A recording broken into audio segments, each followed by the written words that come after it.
정성산 TV를 애청해주고 계시는 모든 분들에게 진심으로 감사드립니다. 이번 시간에는 지금 북한 보위성의 충격 발표, 김정은 암살, 폭동 준비자 신고 시에는 이런 혜택, 쑥대밭된 감시 장비들. 그전에도 방송을 해드렸습니다만 이번 60년 만에 대홍수, 중국이 두 번이나 이번 홍수 북한과 중국 공동으로 대응하자라고 공문까지 보냈지만 북괴 김정은이가 무시를 했지요. 이후에 중국이 두만강, 압록강으로 이어진 16개의 수문을 전부 다 개방하지 않았습니까? 그 이후에 자강도, 양강도, 평안북도, 신의주, 위화도, 황금평, 또한 평안북도 박천군, 강계 등 내륙 지방까지 발칵 뒤집어졌지요. 이번 홍수 피해의 주범은 김정은이라고 해도 과언이 아니지요. 정성산TV 좋아요, 구독, 알림은 큰 힘이 되겠습니다. 후원해 주시는 모든 분들께 가열차게 멸공. 이번 압록강 수해로 북한 국가보위성이 국경연선에 설치한 감시 장비들이 유실되거나 훼손된 것으로 전해졌습니다. 60년 만에 대홍수에 국가보위성의 감시 장비들이 그야말로 쑥대밭으로 변한 것입니다. 이에 보위성은 감시의 공백을 우려해 큰 보상을 걸고 주민들에게 신고를 독려하고 있습니다. 경제난 속에 보상금의 효과를 노린 것으로 보입니다. 그런데 북한 주민들은 보위성의 충격 발표에 경악스러움을 드러내고 있습니다. 보위성은 국가 반란 세력, 정변 시도, 김정은 암살, 폭동 준비자 등 이들을 신고할 경우 이러한 혜택을 준다라며 이 소식을 전해 들은 북한 주민들은 진짜 북조선 곳곳에서 김정은 암살이나 폭동이 일어나고 있는 것 아닌가라며 보위성의 충격 발표에 경악스러움을 드러내고 있습니다. 북한 국가보위성이 탈북을 시도하는 사람, 라디오와 불법 선전화 사용자들을 적극 신고할 것을 주민들에게 독려하고 있습니다. 큰 물 피해와 잦은 고장으로 국경연선의 감시 장비들이 한마디로 쑥대밭으로 변해 작동하지 않자 주민 신고 체계에 매달리는 것이라고 복수의 소식통이 전했습니다. 복수의 북한 소식통은 주민 신고 체계를 강화할 때 대한 인민반장 회의가 인민위원회 회의실에서 있었다며 국가보위성에서 조직한 이번 회의에서는 신고자들의 공로를 인정해주고 특별 대우한다는 내용도 포함되어 있었다라고 밝혔습니다. 특히 이날 회의에서는 주민 신고의 중요성이 강조됐습니다. 국가보위성은 주민 신고는 우리의 부모 형제들이 목숨으로 지키고 피땀으로 빛내는 내 조국과 사회주의 제도, 내 가족들을 지키는 숭고한 애국이라며 신고를 고민하는 한 채의 망설임이 조국과 인민 앞에 큰 죄를 짓는 길임을 명심하고 모두가 주민 신고에 적극 나서야 한다고 참석자들을 독려했습니다. 또한 지난 기간 신고자들을 위한 우대 정책이 미흡했던 점을 인정하고 앞으로 신고자들이 받게 될 대우와 상금도 구체적으로 언급했다고 소식통은 전했습니다. 소식통은 보위성의 충격 발표는 다음과 같았다라고 전했습니다. 라디오를 청취하거나 불법 선전화로 외부 세력들과 내통하는 자들을 신고했을 경우 상금 30만원, 18.75달러, 탈북 시도를 신고할 경우 상금 60만원, 37.5달러.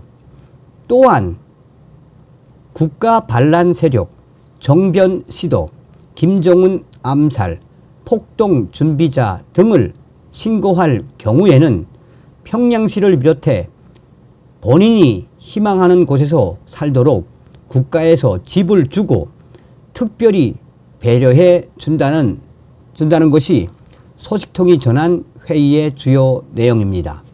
소식통은 보이성의 이 충격 발표를 들은 이후에 북한 주민들이 경악을 했다며 정말 60년 만에 대홍수로 우리 북조선 곳곳이 지금 난리가 난 상황에서 어떻게 국가 반란 세력, 정변 시도, 김정은 암살, 폭동 준비자 등을 신고할 경우에 이런 혜택을 준다는 것은 그만큼 북한 곳곳에서 실제로 이런 일들이 일어나고 있는 것이 아닌가라며 북한 주민들은 경악스러움을 드러냈습니다.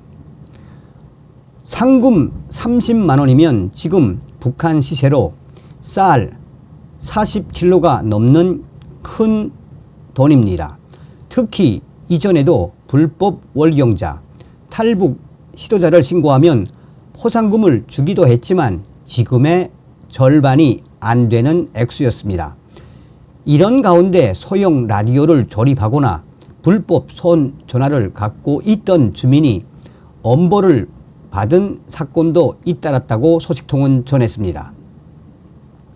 지난 7일 해산 고등기계 전문학교 운동장에서 주민총회가 열렸는데 이 자리에서는 소형 라디오를 조립해 방송을 들은 이 학교의 1학년 학생에게 징역 5년형이 선고되고 그에게 라디오 설계와 조립 방법을 가르쳐준 학생에게 노동 단련대 6개월 처벌이 선고됐다고 소식통은 밝혔습니다. 북한은 2006년부터 개인의 라디오 소지를 간첩죄로 처벌해 왔습니다.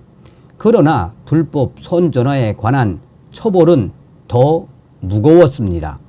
소식통은 지난 11일 송봉 고급중학교 운동장에서 주민총회를 열고 불법 중국 손전화를 갖고 있던 해산 카리비료 공장 노동자가 징역 10년형을 선고받았는데 처벌받은 노동자는 손전화를 갖고만 있었을 뿐 실제 유심칩이 없어 외부 세력과 내통했다는 증거는 없었다고 말했습니다.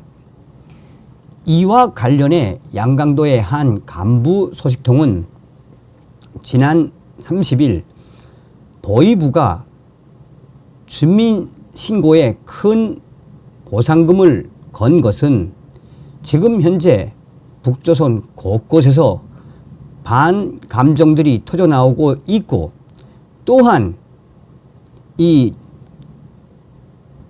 북한 주민들에 대한 국가의 지원이 이루어지고 있지 않아 북조선 곳곳에서 강한 저항의 움직임이 일어나고 있는 것에 대한 반증 아니겠나라며 이런 반증 때문에 이번에 국가 보위성이 국가 반란 세력, 정변 시도, 김정은 암살, 폭동 준비자 등을 신고할 경우 평양시를 비롯해 본인이 희망하는 곳에서 살도록 국가에서 집을 주고 특별히 배려해 준다는 이 충격 발표의 본질이 무엇이겠나라고 강조했습니다.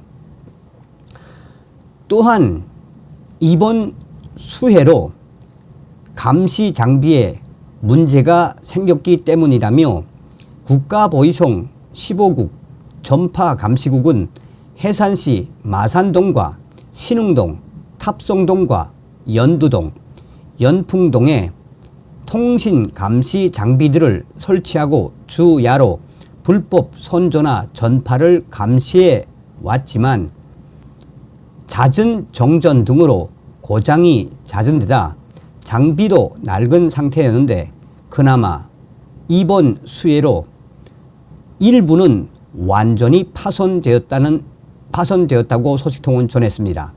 그러면서 이 소식통은 더욱이 이번 수해로 파손된 전기와 통신 시설들을 제때 복구하지 못해 한동안 보이부의 감시 장비가 가동하지 못했다면서 이 기간 동안 불법 선전화 사용량이 크게 늘었다는 것이 보이부 간부들의 얘기라고 소식통은 전했습니다.